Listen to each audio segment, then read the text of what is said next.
Olá, bom dia. Hoje é segunda-feira, dia 15 de março de 2021. Vou contar uma história que você já deve conhecer.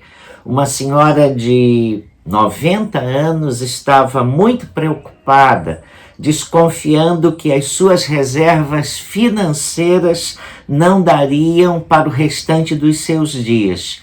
Preocupada, como eu disse, chamou o filho e expôs a situação. O que o filho fez? Pegou a sua aposentadoria, as suas reservas, fez todas as contas e disse: Mãe, fica tranquila, mãe. Eu examinei tudo.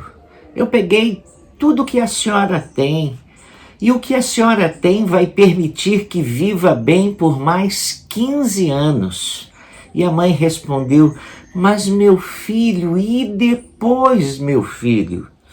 Apesar de gostarmos de dizer que Deus proverá, nós vivemos ansiosos quanto ao futuro, e um dos nomes hebraicos para Deus é Jeová Jireh, que significa o Deus da provisão.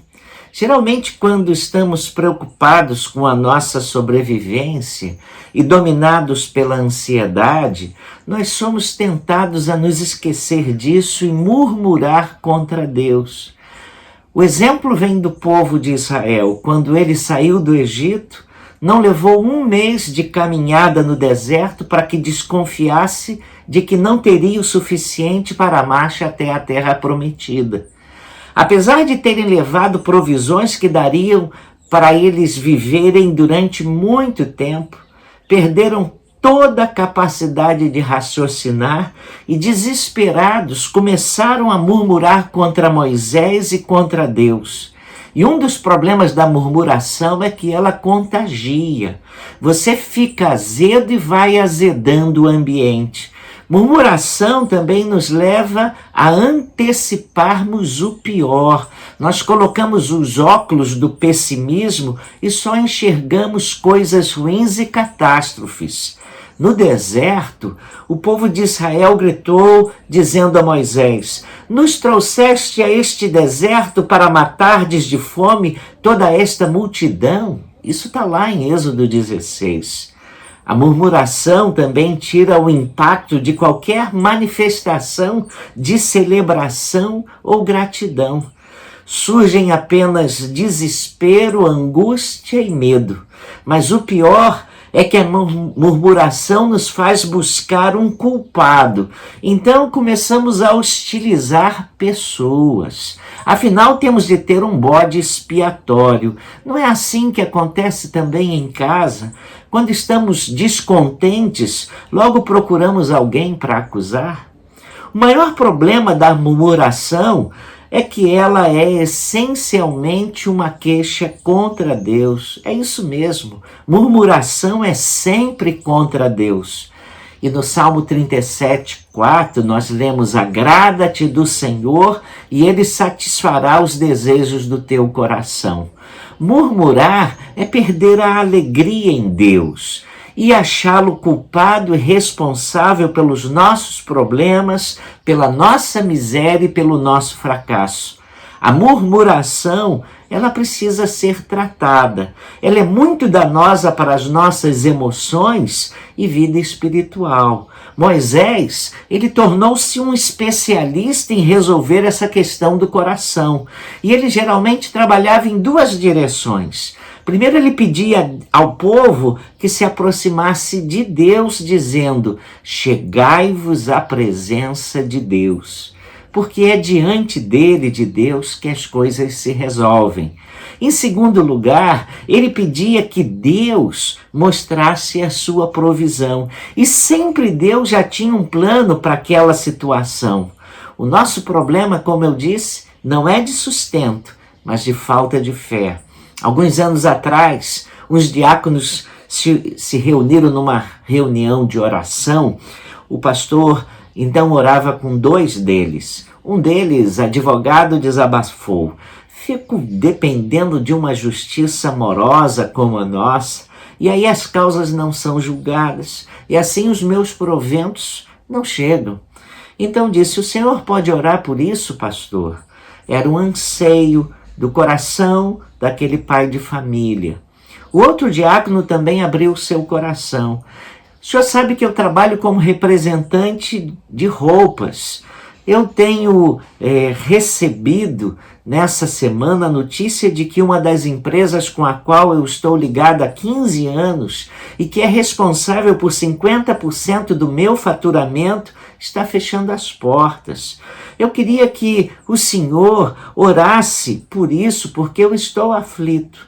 E naquela hora veio ao coração do pastor uma convicção, e ele a compartilhou com aqueles dois homens.